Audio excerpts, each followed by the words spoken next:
I got a great question a couple days ago about why vinyl is having a renaissance.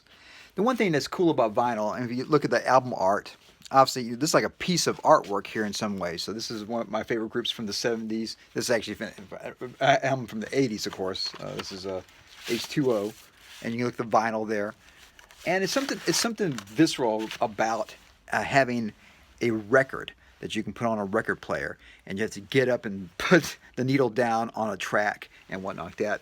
Now, the one thing that is kind of a downside right now is that a lot of folks that actually have records today, they the record players of today, they have very cheap ones. Back in the '70s, even '80s, but '70s, '60s, '70s for sure, you could have a $12,000 record player. The needle by itself could be a ton of money. And so the fidelity of audio was a lot better in the '70s and '80s with the vinyl. If you buy a $35 record player, it's going to sound like a $35 record player.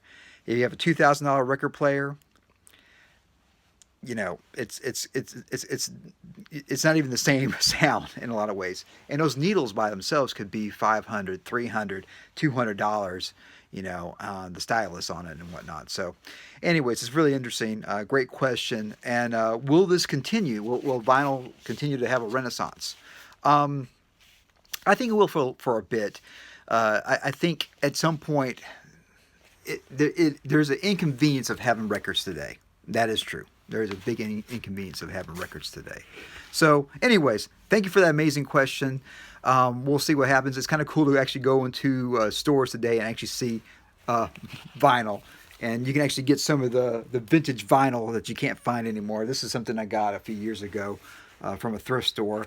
And it's pretty amazing to have a record that I used to listen to a lot when I was a kid. So, anyways, as always, rock and roll, of course, it does compute. If you like this type of amazing content, please subscribe to 70sdude.com. Tell all your friends about it. Compute that. Yeah.